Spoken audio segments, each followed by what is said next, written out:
नमस्कार दोस्तों, स्वागत है आपका प्लूटस आईएएस में। भारत सरकार द्वारा चीन और अन्य देशों से आयात अनुमोदनों को पुनः शुरू करने का निर्णय हाल ही में आर्थिक और रणनीतिक दोनों ही दृष्टि से यह एक अहम नीति बदलाव के रूप में देखा जा रहा है। यूपीएससी सिविल सर्विस एग्जामिनेशन के परिप्रेक्ष्य में यह विषय न केवल अंतर्राष्ट्रीय संबंधों बल्कि अर्थव्यवस्था, औद्योगिक नीति और राष्ट्रीय सुरक्षा से भी जुड़ा हुआ है।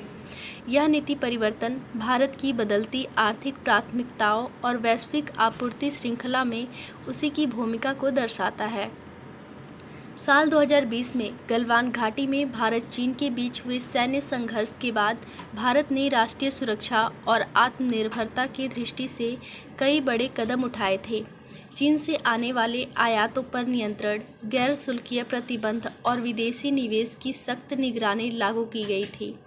इसका उद्देश्य था देश की रणनीतिक निर्भरता को कम करना, स्थानीय उत्पादन को बढ़ावा देना और चीन की आर्थिक प्रभावशीलता को सीमित करना।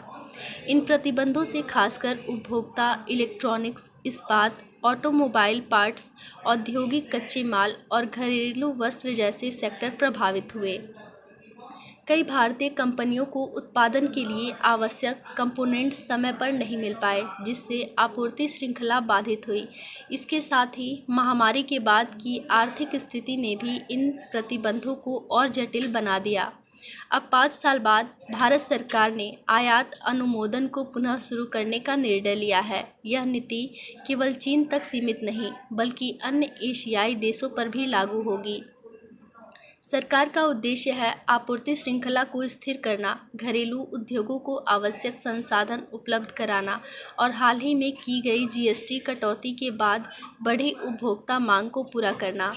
भारत का यह निर्णय केवल व्यापारिक नहीं बल्कि रणनीतिक आर्थिक दृष्टि से भी सुविचारित कदम है। यह दर्शाता है कि भारत अब एक बैलेंस्ड इकोनॉमिक पावर के रूप में उभर रहा है, जो सुरक्षा चिंताओं के साथ साथ वैश्विक प्रतिस्पर्धा और विकास को भी समान महत्व देता है।